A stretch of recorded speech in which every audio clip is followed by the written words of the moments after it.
So she just sent me a text later of a screenshot of the page with her earrings and the description, and then a picture of her just crying. So it was really cute. She really liked it. So how did you get a job at Limbo Jewelry? Okay, so Limbo has been in my life for a while, actually. Mm-hmm. Back when I was in college, I really loved all their designs. They have a very similar aesthetic to me. Like, it's all very minimalistic, very geometry focused. And so back when I was in college, I really loved all their work, but I could never really afford it because I was a broke college kid. But that was back in like 2013, 2014. And then when I graduated college, my siblings actually bought me a ring from there as my college graduation present. Mm-hmm. And to this day, it's the one thing I wear every single day.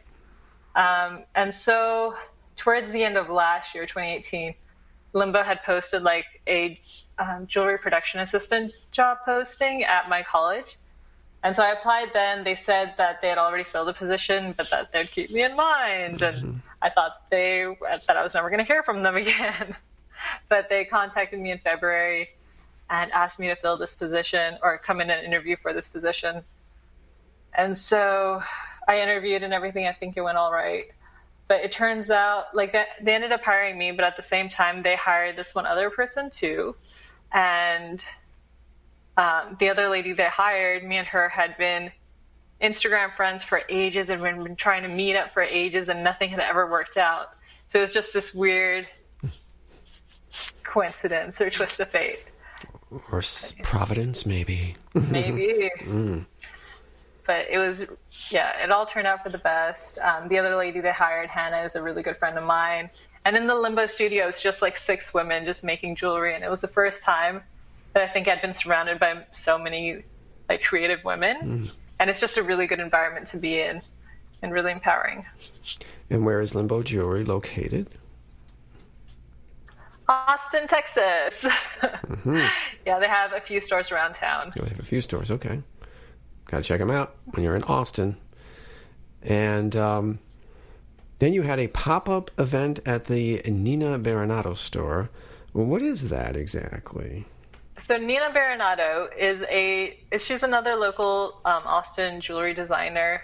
She's very like women-focused, women business-focused. So earlier this month, or no, last month, she did a pop-up specifically for jewelry for Mother's Day. And so she invited, I want to say about a dozen women jewelers just to like put up their stuff around her store for a weekend and see how it did. And so 2 of my co-workers from Limbo also were showing stuff there. And so while we were there, we met a whole bunch of other women jewelers. And it was really incredible just to be able to talk to all these people. Because previously, like, when you run a business and there's a lot of competition, you tend to get competitive. And it's difficult to overcome that without actually knowing the people behind it. So that was the first time that I actually got to like sit down and talk to these women and see like even the people who had aesthetics similar to me or who had pieces similar to me, like it helped me get over my jealousy and get over that competition. So from there, me and Hannah, my coworker, we created this. We're working on cultivating this online community called Ladysmiths of Austin, or Ladysmiths of ATX. And it's just like an Instagram page right now. We're building out a website too, where it's just a place for everyone to connect. And we have resources and we try and bring people together in real life too, to like, because we all have the same roadblocks. So it's to help us like get over those roadblocks and just grow together. So it's been about 2-3 weeks, but we have almost 200 followers already. Good. So, yeah. What are those roadblocks? Those common roadblocks?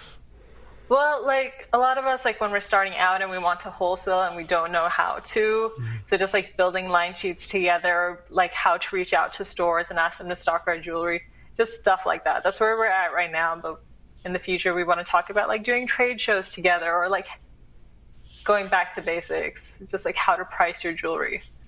So, yeah. Well, what I like about your story is that you're also an artist that likes to give back to your community, and you did the Liberty in North Korea. And what's the story with the deep fried Oreos? Okay, so Liberty in North Korea, it's a nonprofit that works to help North Korean refugees get out of China and helps like reestablish them in other countries and basically, helps them build new lives.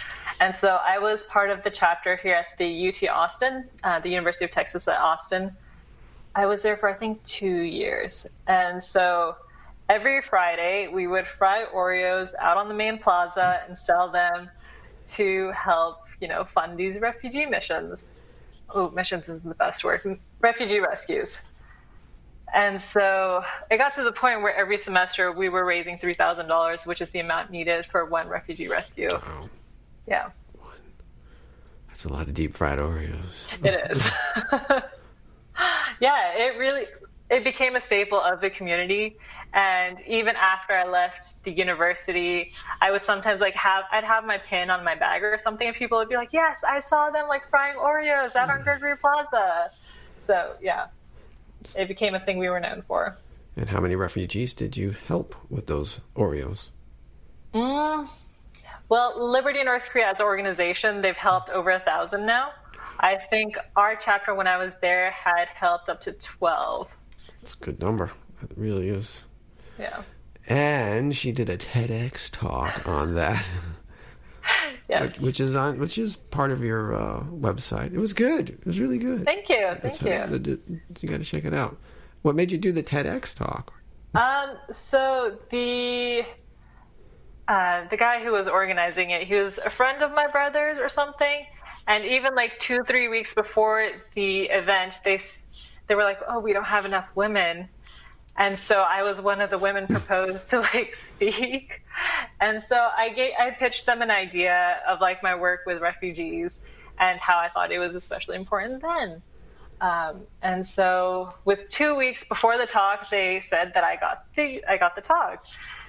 It was a very hectic 2 weeks, but it turned out okay. Wow. Yeah. So you wrote it all down, you memorized it, or was a lot of it off the cuff? A mix of both? I memorized it all. I finished writing it the day before the talk. Ooh. It had been a work in progress for about a week, so I had the bones of it down, but I finished it all off the day before. I memorized it all. I had never really spoken in public much before then, but I ended up really liking it. So, yeah, I've done a few smaller talks since then, and I hope to do more in the future. Definitely, yeah. And she's on the show right now. See? She's talking. Exactly. Yeah, I'm doing all right. Yeah, multimedia experience here. Us artists do struggle trying to get our work out there. Was there ever a point that you felt like giving up? I mean, I have it pretty easy right now. I don't have a lot of expenses or anything. I still have a side job. So it's been difficult trying to get a consistent income from it, but I'm anticipating it just being slow and steady for a few years. So I think, right now, I think I'm okay. I'm just approaching it with a mindset that I'm going to go slow and steady, and we'll see how things turn out. Eventually, I want this jewelry business to morph into more of a design brand, and I want to bring in furniture, and I want to do sunglasses and accessories and all this other stuff. So right now, jewelry is my main vessel, but I will bring in other things, and I have that capacity to grow and change with whatever comes. Visionary.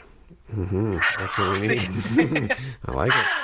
Why do you think so many artists do give up and say, I tried, but maybe not, but I don't know if it's worth it? I mean, it is really difficult.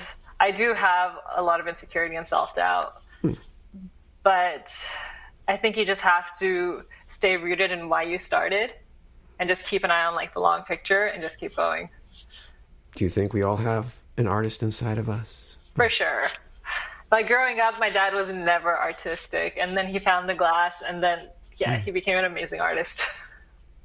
And you just relayed something happened a week ago or so? Yeah, about a week and a half ago, I saw Imogen Heap in concert. And she's been my favorite musician for 10 years. And I'd never seen her live before. I had her deluxe box set from her last album, Sparks. And in there was a sound check ticket. So when I emailed them to redeem that, I told them I was going to bring her some jewelry. They told me that I might not get to meet her during sound check, but they'll get the jewelry to her. And sound check, we didn't get to meet her. We got to see her play for an hour. So I just gave the jewelry to one of her team. And then when I went back for the show in a few hours, she came on stage wearing my earrings, and I just started crying. I mean, it meant a lot because she's been a creative inspiration to me for 10 years.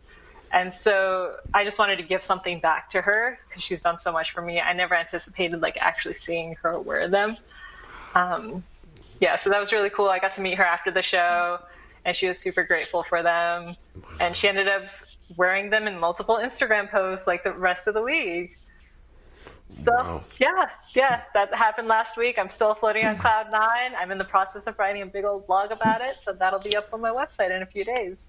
Nice. What is it about Imogen that you like so much? What is it about her that touches you? For Imogen, it's mostly like her pursuit of creativity. I think creativity is one of the biggest values that I try to embody or in my life. And so I remember being like 17, 18 years old and realizing just how many different things she would put into a song and how she got those sounds. She was so particular about sounds. I think there's one song, Closing In, where like she literally got one of those big cardboard tubes and like CD cases and she just banged on it. And that's how she pulled in that sound. Or like she'd get frying pans sizzling and this and that. And she always like found these crazy instruments and she traveled countries just to find these instruments and bring them back. And not just like in her music, she's for the last like 8 years or so, she's been working on these, I think they're called Mimeo gloves, but they're basically gloves that can be programmed to play sounds depending on how you move your hands. So she's up there playing air guitar and you hear guitar, or she's playing drums and you hear drums. Wow. And it's insane. They're so cool.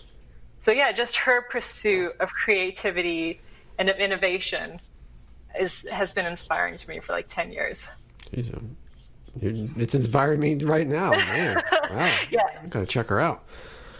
Oh, wow. So, any advice for future jewelers? I mean, I feel like I've just barely started jewelry too, so I can't really give much advice there. But what have you learned so far about starting this business and getting into it? I think the biggest thing is just patience. Like putting together the website was difficult, but once I put up the website, I was like, oh yeah, so I'll get orders and this and that. But it's a lot of hard work to like build up that base and like guide people towards it, and then realize that it's not something people can buy often. So you don't get sales coming in all the time, but the customers you do get, if they like your product, they are customers for life. Like, it's just being mindful of how long it's going to take and like how slow and steady you have to go. And like, if you don't make sales all the time, it's not a big deal. It's the work. Yeah. It's the work. Yeah, exactly. There's a lot of work that goes into it. But you're channeling your creativity. It's that creativity. Yes. And that's an important part. Yeah. Yeah, because basically I just started making jewelry because I wanted to make things that I would wear. And so now even now I'm doing my best not to make things because I know they'll sell. It's because I want to make them so that they're true to me and other people just tend to like them. Do you have a certain process when you're going to start a new piece? Is it the same way for every piece, or is it different depending on earrings or bracelets? I tend to gravitate towards earrings, and then any necklaces or bracelets I made are kind of based off of those. And usually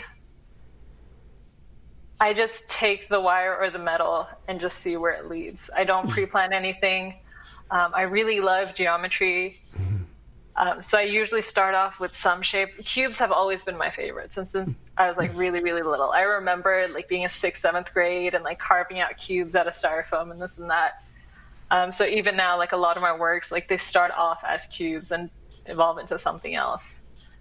That's where it starts. So wire. You just start forming shapes. Usually wire, yeah. I've started working with stones too, so occasionally I'll just have a stone and then just see where that leads me. What kind of wire? Is there a special jewelry wire? I mean, I use sterling silver or gold fill.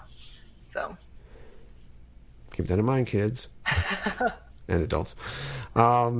Where can people connect with you? We obviously mentioned your website, but let's mention it again. So my website is hamaila.com, and that's just Hamaila. That's also my Instagram handle. My parents made up my name, so I basically have everything is just Hamaila. So yeah, I use my Instagram the most. That's the easiest way to get a hold of me. But yeah, the website is great too. Just check it out. It's really